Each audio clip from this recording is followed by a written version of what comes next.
Halo, bertemu kembali dengan saya Burniadi Mobala. Pada video kali ini kita akan membahas tentang metode numerik untuk persamaan diferensial biasa. Ini adalah video bagian pertama.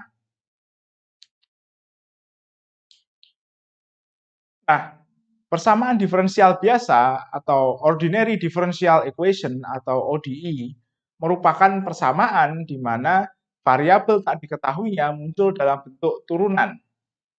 Nah, bentuk umum sebuah persamaan diferensial biasa dapat dituliskan seperti ini. dy per dx sama dengan fx. Nah, ini adalah contohnya. Misal dy per dx sama dengan x kuadrat ditambah 2x ditambah 3. Di dalam notasi ini, variabel bebasnya adalah x dan variabel tak bebasnya atau variabel tak diketahuinya adalah y. Di sini y muncul dalam bentuk turunan. Nah, ODI itu penting dalam bidang keteknikan karena berbagai perilaku berbagai sistem teknik itu diatur oleh persamaan diferensial biasa.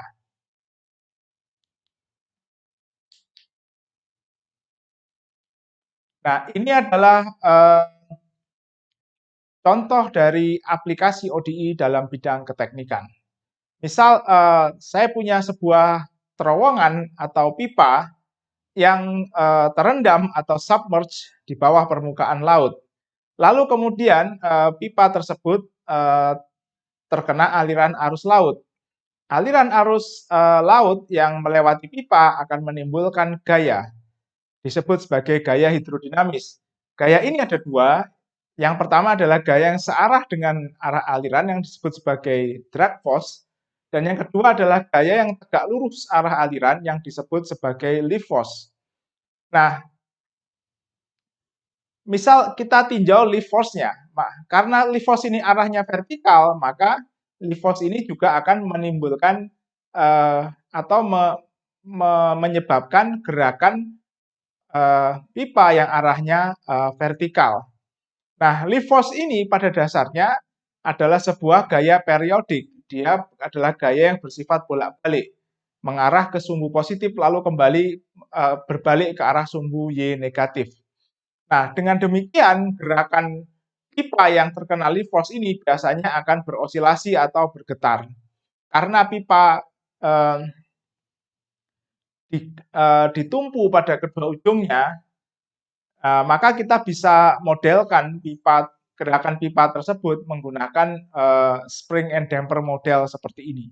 Dan kemudian kita dapat tuliskan persamaan yang mengatur gerakan pipa menggunakan persamaan diferensial seperti ini. M atau massa pipa kali D kuadrat Y per dt kuadrat atau percepatan yang dialami pipa, ditambah C koefisien damping dy per dt, ditambah KY sama dengan FLT. Nah, di sisi lain kita juga bisa melihat aplikasinya dalam perpindahan panas seperti ini. Kita punya sebuah silinder dengan temperatur panas di satu sisi dan temperatur dingin di sisi yang lain. Di mana perpindahan panas dari sisi panas ke sisi dingin berjalan satu dimensi. Lalu kemudian silinder ini berada atau dilewati oleh aliran fluida yang mengalir dengan kecepatan sebesar U dan temperatur sebesar TA. Nah, jika kita lihat di sini maka besarnya panas yang diambil oleh proses konveksi antara aliran fluida dengan pipa itu sama dengan jumlah panas yang mengalir secara konduksi dari ujung panas ke ujung dingin. Nah, apabila kita tulis persamaan kesetimbangan energinya, maka akan kita dapatkan model persamaan diferensial seperti ini. D kuadrat T per dx kuadrat sama dengan 4H per KD kali T dikurangi 4H per KD kali TA. Nah, ODI dapat kita klasifikasikan menjadi beberapa tipe. Yang pertama adalah klasifikasi berdasarkan linearitas. Nah, ODI linear adalah ODI di mana suku yang muncul sebagai turunan memiliki pangkat 1. Di sini kita tuliskan contohnya dy per dt ditambah alpha y sama dengan ft. Atau di sini contoh yang kedua adalah D kuadrat Y per DT kuadrat ditambah alfa Y sama dengan FT. Jadi di sini suku yang mengandung turunannya memiliki pangkat 1. Angka 2 di sini tidak menunjukkan pangkat, tapi menunjukkan orde turunan. Di sisi lain, ada persamaan diferensial biasa yang disebut sebagai persamaan nonlinier, di mana suku yang muncul sebagai turunan itu pangkatnya tidak sama dengan 1. Di sini kita punya dalam kurung DY per DT kuadrat ditambah AY sama dengan FT. Atau suku yang mengandung turunan berada dalam sebagai perkalian dengan variabel tak diketahui seperti ini. DY per DT kali Y kuadrat ditambah alfa Y sama dengan FT. Nah, ODI juga bisa kita klasifikasikan berdasarkan homogenitas. Ada yang dinamakan dengan persamaan homogen dan persamaan non-homogen. Persamaan diferensial biasa adalah persamaan homogen jika ketika semua suku yang mengandung variabel tak bebas atau variabel tak diketahui dipindahkan ke ruas kiri, ruas kanannya sama dengan 0. Nah, persamaan diferensial biasa kita sebut non-homogen jika setelah semua suku yang mengandung variabel tak diketahui kita pindahkan ke ruas kiri, kita masih punya suku di ruas kanan yang merupakan fungsi dari variabel bebasnya. Nah, berdasarkan konteks permasalahan, kita bisa klasifikasikan ODI menjadi dua. Yang pertama adalah initial value problem, yang kedua adalah boundary value problem. Initial value problem atau permasalahan nilai awal adalah sebuah permasalahan ODI di mana variabel bebasnya adalah waktu. Dan kondisi awal dari sistem pada saat T sama dengan 0 itu diketahui. Nah, boundary value problem adalah permasalahan di mana variabel bebasnya merupakan variabel spasial atau koordinat. Dan nanti kondisi sistem di titik ujung yang merupakan batas dari domain yang akan kita cari solusinya itu harus diketahui. Nah, contoh initial value problem adalah misalkan permasalahan getaran, lalu perpindahan panas transien, pengosongan tangki, atau permasalahan-permasalahan dinamika yang melibatkan berbagai mekanisme. Nah, di sisi lain, boundary value problem, contohnya adalah permasalahan perpindahan panas, konduksi, dan konveksi satu dimensi yang kita tampilkan di slide sebelumnya. Atau permasalahan defleksi batang atau defleksi pipa. Nah, mari kita bahas initial value problem. Nah, seperti yang kita bahas sebelumnya, variabel bebas dari IVP adalah waktu.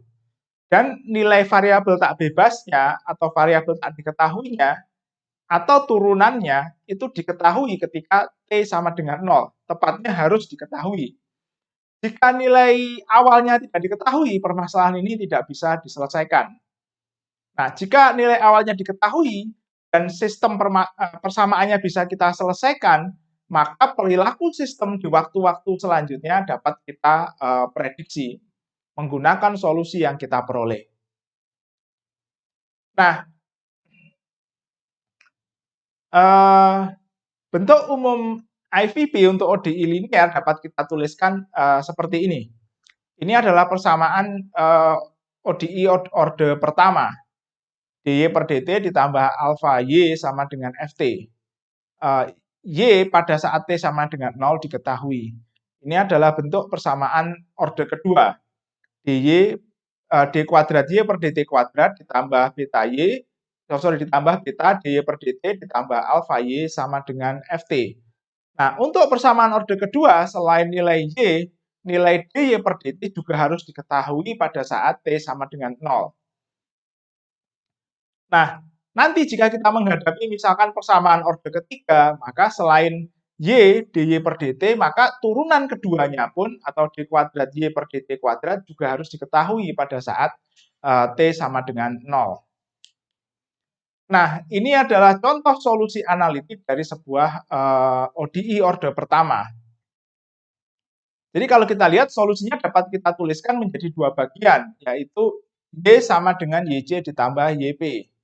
YC-nya adalah complementary solution, atau solusi persamaan homogennya, YP-nya merupakan particular solution atau solusi dari persamaan non homogennya.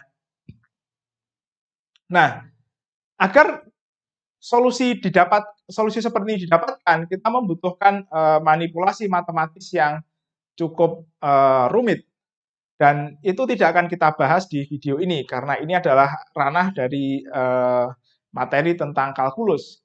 Nah, kita akan membahas bagaimana kita bisa mendapatkan solusi pendekatan menggunakan metode numerik. Nah, ini adalah algoritma dasar untuk menyelesaikan initial value problem. Jadi pertama, variabel bebasnya harus kita diskretisasi. Jadi dalam hal ini, T kita diskretisasi. Kita definisikan sebuah variabel baru yang disebut sebagai time step atau selangkah waktu. Besarnya time step ini menunjukkan besarnya perubahan waktu yang dialami oleh sistem. Misal, apabila kita mengambil time step atau delta T 0,01, maka sistem akan berubah setiap 0,01 detik.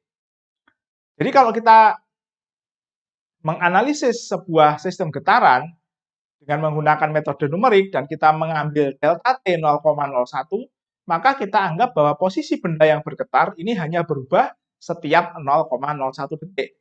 Nah, artinya antara detik misal 0,04 ke 0,05, misal pada detik ke 0,045, kondisi sistem akan sama dengan detik ke 0,04.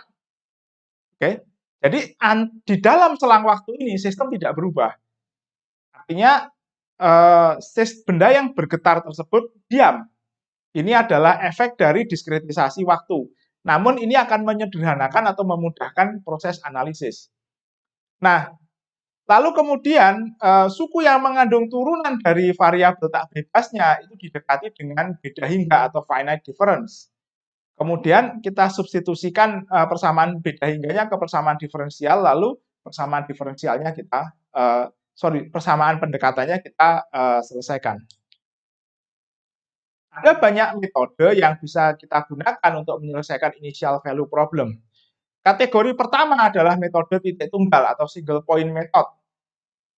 Ada metode Euler, metode Huygens, kemudian ada modified midpoint method, lalu ada Runge-Kutta method. Nah, di antara berbagai metode ini yang menjadi standar yang sering digunakan untuk menyelesaikan permasalahan-permasalahan real dalam engineering adalah metode Runge-Kutta. Dan yang sering digunakan adalah fourth order Runge-Kutta atau metode Runge-Kutta orde keempat. Namun untuk bisa memahami konsep penyelesaian ini, kita akan membahas mulai dari metode Euler. Lalu ada yang dinamakan sebagai metode titik jamak atau multi-point method. Dan nanti kita akan membahas metode yang tergolong dalam kategori Adams-Basford-Moulton methods. Lalu kemudian kita akan membahas tentang bagaimana metode menyelesaikan persamaan orde kedua dan yang lebih tinggi. Nah, pada video bagian pertama ini kita akan batasi pembahasan sampai ke metode titik tunggal dan metode titik jamak. Nah, metode untuk persamaan orde kedua dan yang lebih tinggi akan kita bahas pada video selanjutnya. Nah, ini adalah contoh permasalahan yang akan kita bahas di video ini, akan kita gunakan sebagai contoh. Jadi kita punya sebuah silinder baja atau silinder logam yang memiliki temperatur tinggi yang kemudian kita celupkan dalam fluida. Lalu kita asumsikan bahwa temperatur silinder ini seragam dan kemudian silindernya akan mengalami kehilangan panas akibat konveksi dengan fluida yang ada di sekelilingnya. Nah, apabila kita tuliskan persamaan kesetimbangan energinya, kita dapatkan persamaan seperti ini. HA kali dalam kurung T dikurangi T tak hingga sama dengan min MCP dt per dt. Jadi ini adalah besarnya energi panas yang disimpan oleh silinder. Ada tanda negatif karena ini menunjukkan perubahan energi panasnya, dan nanti karena energi panasnya berkurang. Sedangkan kemudian ini adalah suku yang menunjukkan konveksi antara silinder dengan fluida yang melingkupinya. Apabila kita pindahkan suku MCP-nya ke kiri lalu kemudian kita tukarkan sukunya, maka akan kita peroleh persamaan diferensial seperti ini. Nah, persamaan diferensial tadi dapat kita cari solusi analitiknya menggunakan konsep yang kita sudah bahas di slide sebelumnya. Dengan demikian kita peroleh bahwa temperatur silinder pada saat T itu sama dengan T tak hingga atau temperatur fluida ditambah T dalam kurung T0 temperatur awal dikurangi T tak hingga kali E pangkat min HA per MCP kali T atau waktu. Nah, contoh kasusnya adalah seperti ini. Misal kita punya sebuah batang baja diameter 1 cm dan panjang 1 meter yang ditempa pada temperatur 500 derajat Celcius. Lalu batang baja ini kita celupkan untuk kita dinginkan di dalam kolam minyak dengan temperatur 30 derajat Celcius.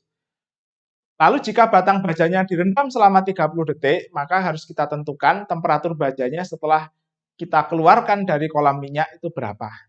Ini adalah nilai dari sifat-sifat baja dan koefisien konveksinya. Nah, apabila kita substitusikan nilai kondisi awal dan nilai sifat baja ke dalam solusi analitik, maka kita peroleh persamaan seperti ini. T sama dengan 303,15 ditambah 470 E pangkat sekian kali T. Lalu jika kita masukkan T sama dengan 30 detik, akan kita peroleh bahwa temperatur bajanya setelah 30 detik adalah 303,375 atau 30,375 derajat Celcius. Nah, mari kita terapkan metode Euler eksplisit untuk menyelesaikan permasalahan ini. Jadi dari persamaan ODI tadi, kita bisa tuliskan atau kita bisa ubah menjadi seperti ini. D temperatur per dt sama dengan HA per MCP kali T tak hingga dikurangi HA per MCP kali T. Ini adalah Ft-nya yang berupa fungsi konstan karena bukan fungsi dari waktu, gitu ya. Dan ini adalah alfa Y. Alfanya adalah HA per MCP. Di sini variabel tak bebasnya adalah T, yang ekivalen dengan Y di persamaan ini. Nah, pertama kita diskretisasi variabel bebasnya yaitu T, sehingga kita peroleh persamaan beda hingga seperti ini. dy per dt menjadi delta y per delta t sama dengan yn plus 1 dikurangi y dibagi delta t. Kita gunakan beda hingga maju karena kita ingin mengetahui temperatur atau kondisi sistem pada waktu-waktu selanjutnya. Nah, apabila kita aplikasikan pada contoh soal kita peroleh Tn plus 1 dikurangi Tn dibagi delta T sama dengan HA per MCP kali T tak hingga dikurangi T. Nah, lalu kemudian kita harus tentukan variabel T di ruas kanan itu akan kita hitung atau kita substitusi dengan nilai pada waktu yang mana. Kita bisa gunakan waktu ke N seperti ini, atau kita bisa gunakan waktu ke N plus 1 yang akan kita bahas nanti selanjutnya.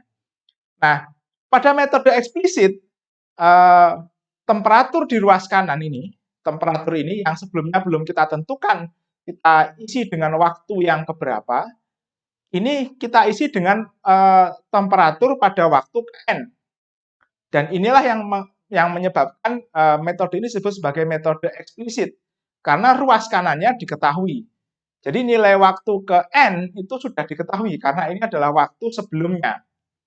Pada perhitungan pertama, N nanti akan sama dengan kondisi awal. Nah, lalu kemudian delta T kita pindahkan ke ruas kanan, lalu suku yang mengandung Tn di ruas kiri juga kita pindahkan ke ruas kanan. Dengan demikian, semua variabel atau parameter di ruas kanan diketahui, dan kita bisa menghitung T pada waktu N plus 1.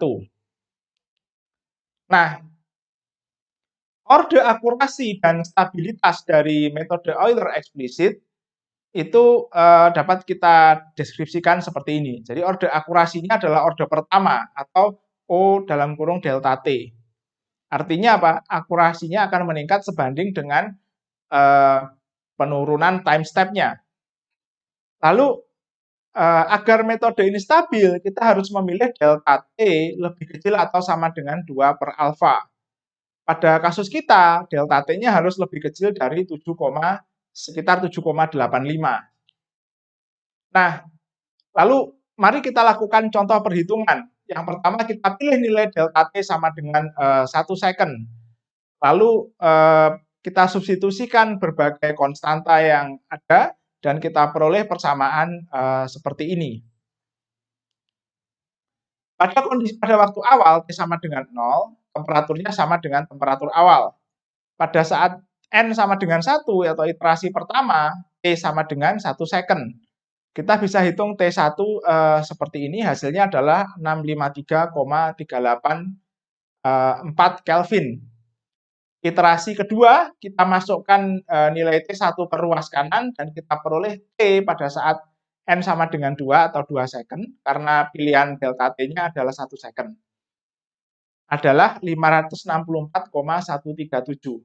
Nah, iterasi ini bisa kita teruskan hingga mencapai T sama dengan 30 detik, atau dalam hal ini, karena delta T sama dengan 1 second adalah iterasi ke-30.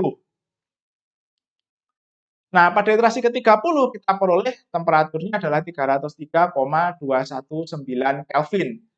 Jika kita bandingkan dengan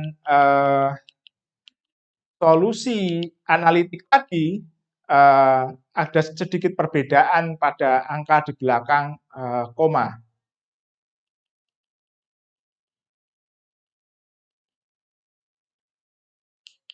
Nah, metode Euler implisit bisa kita peroleh dengan mengganti suku Y di sisi kanan dengan YN plus 1, atau suku T di sisi kanan dari persamaan kita dengan TN plus 1. Dengan demikian, kita punya dua suku dengan TN plus 1 yang tidak diketahui. Nah, dengan sedikit manipulasi kita bisa pindahkan YN plus 1-nya ke ruas kanan, dan atau YN plus 1-nya ke ruas kiri, dan TN plus 1-nya ke ruas kiri, sehingga kita dapatkan persamaan seperti ini. Di sini semua variabel di sisi kanan diketahui, sehingga kita bisa gunakan untuk menghitung TN plus 1. Nah, order akurasinya meningkat menjadi O delta T kuadrat atau second order accurate, artinya akurasi akan bertambah sebanding dengan kuadrat time step jika time step-nya diturunkan. Nah, yang menarik adalah metode Euler implicit ini sifatnya adalah unconditionally stable. Berapapun pilihan delta T secara teoretik tidak akan mempengaruhi stabilitas dari perhitungan. Nah, mari kita lakukan contoh perhitungan pada contoh masalah kita menggunakan metode Euler implicit. Delta T kita pilih sama dengan metode Euler explicit, sama dengan 1 second. Lalu kita masukkan semua konstanta dan nilai awal sehingga kita peroleh persamaan iterasinya seperti ini. Tn plus 1 sama dengan 0,7969 Tn ditambah 61,562. Oke, kondisi awalnya sama, iterasi pertama substitusi kondisi awal diperoleh T1 677,7. Iterasi kedua diperoleh T2 601,6. Dan seterusnya, kita bisa lakukan iterasi hingga T sama dengan 30 detik. Nah, ini adalah hasil perhitungan menggunakan metode Euler explicit hingga 30 detik. Garis merah ini menunjukkan hasil perhitungan untuk delta T sama dengan 5 second. Kalau kita lihat di sini ada offshoot atau penyimpangan yang cukup besar ketika T sama dengan 5. Lalu kemudian untuk delta T sama dengan 1 second, garis putus-putus berwarna putih, kita lihat cukup dekat dengan solusi analitik yang diwakili oleh titik-titik putih ini. Lalu kemudian ketika delta T kita kecilkan lagi menjadi 0,01, kita lihat bahwa solusi numerik sudah sangat dekat, hampir berimpit dengan solusi analitik. Nah, ini adalah profil error dari metode Euler explicit. Kalau kita lihat di sini, jika delta T kita pilih 5 second, errornya berbentuk zigzag. Dari error yang cukup tinggi, lalu kemudian turun, naik lagi, turun, naik, dan seterusnya. Nah, kalau kita lihat ini, error yang tinggi ini terkait dengan offshoot yang ada di sini. Jadi kalau kita lihat, meskipun pilihan time step kita sudah memenuhi kriteria, masih terjadi semacam ketidakstabilan dalam solusinya. Nah, selanjutnya kita lihat jika delta t diturunkan, errornya makin kecil. Nah, ini adalah solusi yang dihasilkan dengan metode Euler implisit hingga T sama dengan 30 detik. Jika kita lihat di sini, pada saat delta T 5 second, tidak ada lagi offshoot, dan kita lihat bentuk kurvanya sudah mirip dengan solusi analitik, meskipun masih terdapat error yang cukup signifikan di sekitar 5-15 detik. Nah, apabila delta T dikecilkan, maka kita lihat di sini solusi numerik semakin mendekati solusi analitik. Jadi dalam penyelesaian persamaan diferensial biasa, pilihan time step ini akan mempengaruhi besarnya error dan akurasi solusi pendekatan yang dihasilkan dengan metode numerik. Nah, kalau kita lihat di sini, profil errornya sudah berubah, errornya tidak lagi zigzag pada saat T5 second, dan posisinya hampir sama dengan posisi error untuk delta T sama dengan 1 second. Nah, ketika delta T diturunkan menjadi 0,01 second, kita lihat errornya jauh berkurang. Grafik ini skala sumbu Y-nya merupakan skala logaritmik. Nah, ada beberapa catatan tentang metode Euler. Yang pertama adalah metode Euler eksplisit ini mudah untuk diterapkan, namun stabilitasnya tergantung pada pemilihan time step yang kita gunakan. Jadi kita harus berhati-hati dalam memilih time step. Metode Euler implisit stabil berapapun pilihan time step-nya, namun belum tentu dapat diselesaikan dengan mudah. Apalagi jika pangkat dari variabel tak diketahui di ruas kanan tidak sama dengan 1. Misal kita punya persamaan seperti ini, di mana di ruas kanan yn plus 1-nya pangkat 3. Jika yn plus 1 ini kita pindahkan ke kiri dan yn kita pindahkan ke kanan, kita masih mendapatkan persamaan polinom orde ketiga di ruas kiri, yang tentu tidak bisa dengan mudah kita selesaikan. Bahkan bisa jadi kita juga butuh metode numerik lain untuk mencari akar yang sudah kita bahas di video sebelumnya untuk menyelesaikan permasalahan seperti ini. Dengan demikian, kerumitan dari permasalahan ini tidak berkurang. Nah, oleh karena itu, kadang metode eksplisit lebih disukai, meskipun metode implisit stabil. Oke, mari kita lanjutkan membahas metode Hume. Nah, persamaan metode Euler dapat kita tulis ulang menjadi seperti ini. Nah, langkah metode Hume itu terbagi menjadi dua. Yang pertama adalah langkah prediktor. Langkah prediktornya sama persis dengan metode Euler. Yn plus 1 yang dihasilkan disebut dengan Yn plus 1P atau prediktor. Lalu Yn plus 1 ini kita gunakan untuk menghitung ulang F. F yang dihasilkan kita sebut sebagai Fn plus 1P atau Fn plus 1 prediktor. Lalu kemudian Fn plus 1 prediktor ini kita gunakan untuk menghitung Yn plus 1 akhir atau korektor. Dengan menggunakan persamaan ini, di mana di sini kita gunakan nilai rata-rata antara Fn dengan Fn plus 1 prediktor. Jadi, metode Hume ini merupakan perbaikan dari metode Euler eksplisit. Kalau kita perhatikan langkah prediktor metode Hume itu sama dengan metode Euler eksplisit. Prediksi akhir atau koreksi Yn plus 1 diperoleh menggunakan rata-rata dari Fyn dengan Fyn plus 1. Jadi ibaratnya perhitungan Fy itu dilakukan di titik tengah antara Yn dan Yn plus 1. Nah, akurasinya secara lokal dia third order accurate, secara global dia second order accurate. Jadi akurasinya lebih bagus dari metode Euler eksplisit. Stabilitasnya masih sama, kita harus memilih delta T lebih kecil atau sama dengan 2 per alfa. Nah, apabila kita terapkan pada contoh soal kita, maka akan kita peroleh langkah prediktor seperti ini. Lalu kemudian ini langkah korektornya. Tn plus 1P kita gunakan menghitung F yang baru. Lalu kemudian ini adalah langkah perhitungan Tn plus 1 korektor atau Tn plus 1 akhir pada time step yang bersangkutan.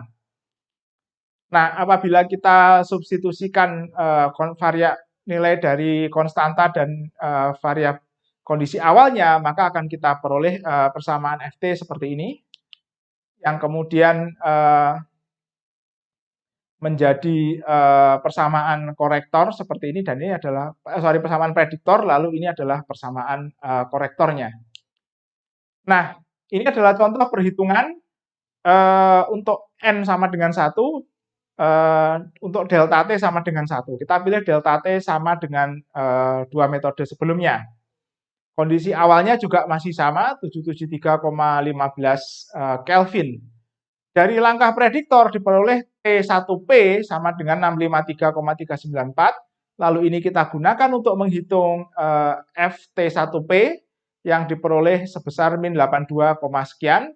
Lalu ini kita gunakan untuk menghitung nilai T1 korektornya yang kita peroleh sebesar 672,091. Nah, ini adalah contoh perhitungan hingga 30 detik. Jika kita lihat di sini, maka offshoot-nya hilang dan kurvanya sudah mendekati kurva analitik atau solusi sebenarnya. Jika time step dikecilkan, kita lihat di sini pada saat delta T1, solusi pendekatan dengan metode numerik sudah cukup berimpit dengan solusi analitik. Ini adalah kurva error metode Heun. Kalau kita lihat zigzagnya hilang, gitu ya. Lalu kemudian ketika time step diturunkan, errornya menjadi semakin berkurang. Nah, selanjutnya kita akan membahas metode titik tengah atau midpoint method. Metode titik tengah ini juga merupakan perbaikan dari metode Euler. Nah, langkah prediktornya itu dilakukan di titik tengah antara Yn dengan Yn plus 1. Dan diperoleh dengan mengalihkan Fn dengan delta T per 2. Lalu kemudian Yn plus setengah digunakan untuk menghitung nilai F yang baru. Lalu kemudian langkah korektornya itu dihitung dengan menggunakan Fn plus setengah. Nah, jadi perbedaannya adalah jika pada metode Heun, F yang digunakan untuk menghitung korektor itu merupakan rata-rata, namun pada metode titik tengah, Fn yang digunakan merupakan prediksi nilai Fn pada Yn plus setengah. Nah, akurasi dan stabilitasnya masih sama dengan metode Heun. Dan ini adalah langkah prediktor untuk contoh soal kita, dan ini adalah langkah korektornya. Ft-nya masih sama. Ini adalah langkah prediktornya jika nilainya kita substitusikan. Ini adalah langkah korektornya. Ini adalah contoh perhitungan untuk T sama dengan 1. Ini adalah langkah perhitungan Ft0, ini adalah langkah prediktor dihasilkan T1 plus setengahnya adalah 713,272. Lalu ini adalah perhitungan Ft korektornya, diperoleh Ft1 plus setengahnya adalah min 104,491. Lalu kemudian T korektornya diperoleh sebesar 668,659. Ini ada typo, ini seharusnya menjadi ini T1 dan ini adalah T0. Nah, ini adalah solusi dari metode untuk perhitungan sampai 30 detik menggunakan metode titik tengah. Kalau kita lihat perilaku perubahan solusinya sama dengan metode Heun, offshoot-nya juga hilang. Lalu ketika delta T sama dengan 1 second di garis putus-putus, posisinya sudah cukup dekat dengan solusi analitik. Jika kita lihat perilaku errornya pun juga sama, zigzagnya hilang ketika delta T 5 second, artinya solusinya sudah menjadi lebih stabil. Ketika delta T menjadi 1 second, order error-nya turun ke sekitar 10 pangkat min 2, lalu kemudian ketika delta T diturunkan 0,01, order error-nya turun ke sekitar 10 pangkat min 6. Oke, mari kita lanjutkan dengan membahas metode Runge-Kutta eksplisit. Nah, dari persamaan seperti yang tadi sudah kita bahas, YN plus 1 sama dengan YN plus delta T FTY, yang merupakan persamaan solusi numerik untuk ODI. Nah, kita bisa dekati suku FTY ini yang sebelumnya mungkin didekati dengan metode eksplisit, didekati dengan metode implisit, atau didekati dengan metode dengan rata-rata dari eksplisit dan implisit. Lalu kemudian didekati dengan nilai titik tengah di metode titik tengah, maka metode Runge-Kutta ini berusaha mengeneralisasi proses pendekatan ini dengan mendekati FTY ini sebagai jumlah dari I sama dengan 1 sampai S BI kali FI. Di mana F1-nya adalah F pada waktu Tn dan Yn. F2-nya adalah waktu pada Tn plus C2 delta T dan Yn plus delta T alpha 21 F1 dan seterusnya. Secara umum, Fi bisa kita tulis sebagai F fungsi dari Tn plus Ci delta T, Yn ditambah delta T jumlah dari J sama dengan 1 sampai I-1 Aij Kj. Nah, metode Runge-Kutta dapat kita susun dengan mencari nilai C, lalu nilai B, dan nilai Aij. Nah, mari kita bahas metode Runge-Kutta untuk S sama dengan 1 atau orde pertama. Jika nilai S sama dengan 1, maka kita dapatkan jumlah ini bergerak dari 1 ke 1. Artinya hanya ada satu Fi di sini. Nah, atau F-nya sama dengan F1, yaitu Ftn-Yn. Sehingga kita peroleh metode Euler eksplisit. Jadi metode Runge-Kutta orde pertama itu sama dengan metode Euler eksplisit. Nah, jika S sama dengan 2, maka kita peroleh bahwa Fty-nya sama dengan B1F1 ditambah B2F2. Di mana F1-nya adalah Ftn-Yn, F2-nya adalah Ftn ditambah F untuk Tn ditambah C2 delta T dan Yn ditambah delta T A21F1. Apabila kita cari, maka koefisien C1-nya pasti 0, ya, A12 juga 0, A22 juga 0, kita hanya butuh mencari A21. Nah, lalu kita juga butuh mencari B1 dan B2, lalu kita juga harus mencari ini seharusnya adalah C1 0, nah kita harus mencari C2, ini ada typo di sini, ini seharusnya C2. Nah, ada banyak pilihan penentuan koefisien. Misal jika C2 sama dengan 1, A21 sama dengan 1, B1 dan B2 sama dengan setengah. Maka kita peroleh Yn plus 1 sama dengan Yn kali ditambah delta T kali 0,5 F1 ditambah 0,5 F2. Nah, F1-nya sama dengan Ftn-Yn, F2-nya adalah Ftn plus delta T ditambah Yn plus delta T F1. Ini adalah nilai Yn yang diperoleh dari langkah prediktor metode Heun, gitu ya. Dan ini adalah langkah korektor dari metode Heun. Jadi pemilihan ini sama atau menghasilkan metode Heun. Lalu jika kita pilih C2 0,5, A21 0,5, B1 0, B2 1, kita akan dapatkan metode titik tengah. Di mana adalah Yn plus 1 sama dengan Yn ditambah delta T 0,5 F2, di mana F2-nya adalah Ftn plus 0,5 delta T ditambah Yn ditambah 0,5 delta T F1. F1-nya adalah Ftn-Yn.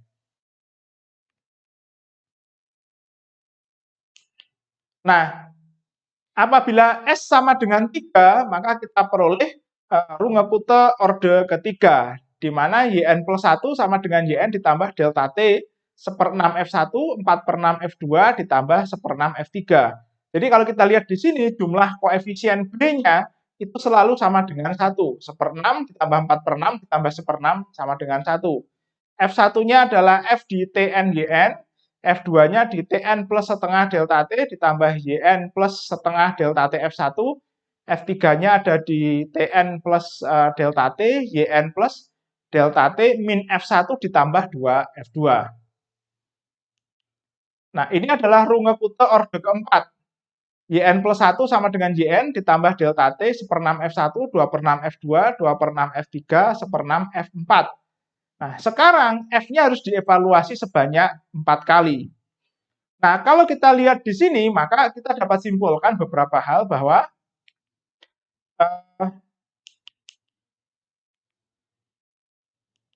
pada metode runge Kute, kenaikan orde itu juga merupakan kenaikan akurasi. Jadi, runge Kute orde keempat, akurasinya adalah OH pangkat 4 atau O delta T pangkat 4.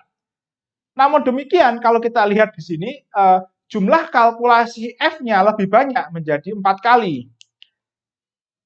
Dengan demikian, jumlah operasi aljabarnya juga semakin banyak.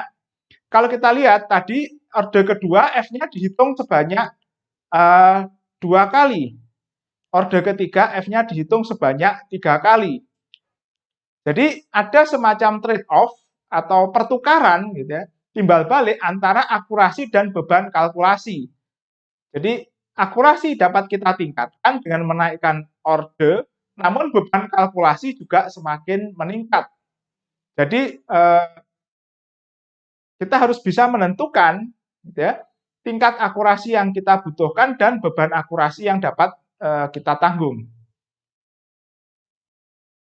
Nah, mari kita lanjutkan dengan membahas multi-point method. Metode multi-point atau titik jamak yang akan kita bahas pertama adalah metode Adams-Bashforth. Nah, persamaan diferensial biasa yang sudah kita bahas bentuk umumnya di depan tadi dapat kita tuliskan menjadi seperti ini.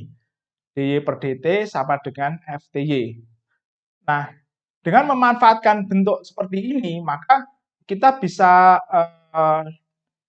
tuliskan YN plus 1 dengan, atau kita dekati menggunakan deret Taylor seperti ini. YN plus 1 sama dengan YN ditambah delta T kali Fn, karena Fn adalah dy per dt, lalu setengah dfn per dt. dfn per dt adalah d kuadrat y per dt kuadrat kali t kuadrat dan seterusnya. Di mana Fn adalah F pada saat Tn dan Yn.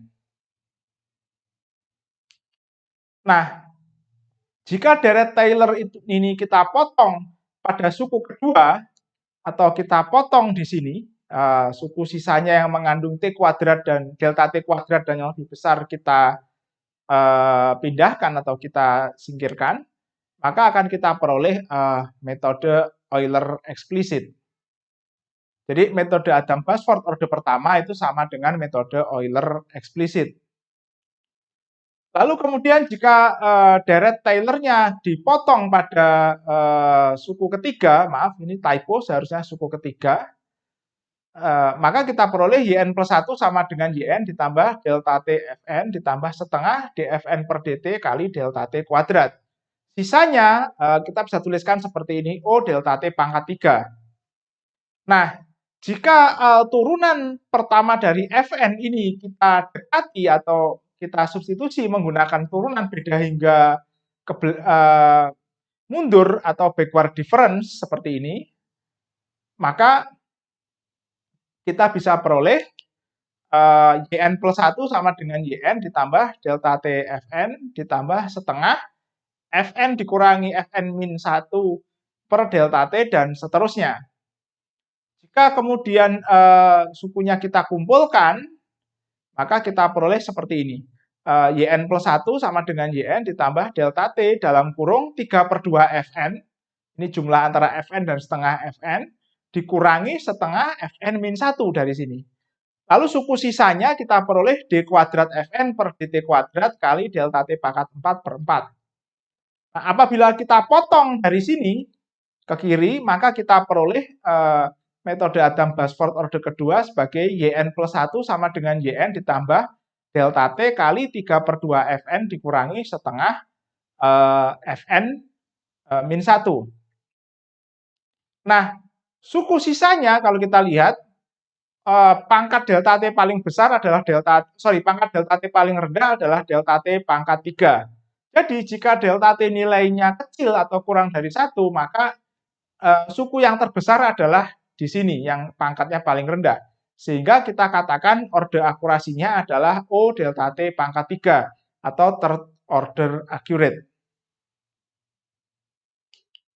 Nah, ini adalah rangkuman metode Adams-Basford dari orde pertama hingga orde keempat. Nah, kalau kita lihat di sini, orde pertama kita membutuhkan titik ke N untuk melakukan perhitungan. Di orde kedua, selain titik N, kita juga membutuhkan titik N-1 yang ada di belakang titik N. Untuk orde ketiga, kita membutuhkan hingga titik N-2. Untuk orde keempat, kita membutuhkan hingga titik ke N-3. Jadi inilah mengapa metode ini disebut sebagai multi-point method, karena jumlah titik data yang dibutuhkan atau titik waktu yang dibutuhkan itu lebih dari 1. Jadi hasil perhitungan sebelumnya itu digunakan untuk melakukan perhitungan sekarang untuk memprediksi nilai Fn yang lebih baik, sehingga bisa lebih hasil Yn plus 1-nya lebih mendekati nilai sebenarnya. Nah, selain metode Adams-Basford, ada juga yang disebut sebagai metode Adams-Moulton. Orde pertamanya tentu sama dengan metode implisit, di mana di sisi kanan kita menggunakan titik ke N plus 1. Orde keduanya kita gunakan rata-rata dari Fn plus 1 dengan Fn. Lalu orde ketiganya kita gunakan dari Fn plus 1 ke N-1. Nah, kalau kita lihat di sini, karena dibutuhkan N plus 1, maka metode ini tergolong kepada metode implisit. Demikian pula pada orde keempat, kita butuh nilai F di titik N plus 1 hingga ke N-2. Nah, metode Adams-Basford sering digabungkan dengan metode Adams-Moulton. Jadi, menjadi sebuah metode prediktor-korektor. Karena yang merupakan metode eksplisit adalah metode Adams-Basford, maka prediktornya digunakan metode Adams-Basford. Jadi, Yn plus 1 yang dihitung dari metode Adams-Basford merupakan Yn plus 1P atau Yn plus 1 prediktor. Lalu kemudian Fn plus 1-nya kita hitung menggunakan Yn plus 1 prediktor. Lalu kemudian nilai Yn plus 1-nya kita hitung kembali atau kita koreksi menggunakan metode Adams-Moulton. Nah, ini adalah rangkuman metodenya. Jadi untuk orde pertama, prediktornya adalah seperti ini. Ini adalah Adams-Basford orde pertama atau Euler eksplisit. Korektornya adalah seperti ini. Ini adalah Euler implisit. Lalu untuk orde kedua, ini adalah prediktornya Adams-Basford orde kedua. Setelah mendapatkan Yn plus 1P, kita hitung Fn plus 1P di sini. Lalu kemudian kita hitung korektornya menggunakan metode Adams-Moulton orde kedua. Demikian pula dengan orde ketiga dan orde keempat. Nah, ada beberapa catatan terkait metode titik jama ini. Nah, karena melibatkan banyak titik, maka metode titik jama orde kedua dan yang lebih tinggi tidak bisa kita terapkan langsung sejak iterasi pertama. Jadi ketika N sama dengan 1, hanya tersedia satu titik data, yaitu titik awal atau kondisi awal, N sama dengan 0. Sehingga kita hanya bisa menerapkan metode orde pertama di iterasi pertama. Setelah iterasi pertama, pada waktu iterasi kedua, nilai Y di N sama dengan 1 dan N sama dengan 0 tersedia. Sehingga kita bisa gunakan metode orde kedua. Namun karena hanya tersedia 2 titik data, kita tidak bisa menggunakan metode orde ketiga atau yang lebih tinggi. Oke, pada saat iterasi ketiga atau N sama dengan 3, maka data Y di N sama dengan 2, N sama dengan 1, dan N sama dengan 0 sudah tersedia. Sehingga pada iterasi ketiga, kita bisa menerapkan metode, mulai iterasi ketiga, kita bisa menerapkan metode orde ketiga. Oke, dan selanjutnya sampai ketika iterasi keempat, kita baru mulai bisa menerapkan metode orde keempat. Jadi jika kita menetapkan bahwa metode numerik yang kita gunakan adalah orde ketiga, maka metode ini baru mulai bisa kita gunakan pada iterasi ketiga. Jadi pada iterasi pertama kita terpaksa menggunakan orde pertama. Iterasi kedua kita terapkan orde kedua. Baru mulai iterasi ketiga kita bisa terapkan metode orde ketiga yang akan kita gunakan. Demikian pula kalau kita ingin menggunakan metode orde keempat. Metode ini hanya bisa kita terapkan setelah iterasi keempat. Jadi ini adalah kelemahan dari metode titik jamak. Jadi nilai prediksi atau nilai pendekatan yang diperoleh dari perhitungan numerik untuk iterasi awal itu akurasinya turun atau berdegradasi karena orde metode yang kita gunakan terpaksa harus turun karena ketidaktersediaan data. Namun demikian, setelah datanya tersedia, tentu akurasinya akan semakin meningkat dan kemudian akan stabil ketika kita menggunakan metode dengan orde yang sudah kita tetapkan atau kita inginkan.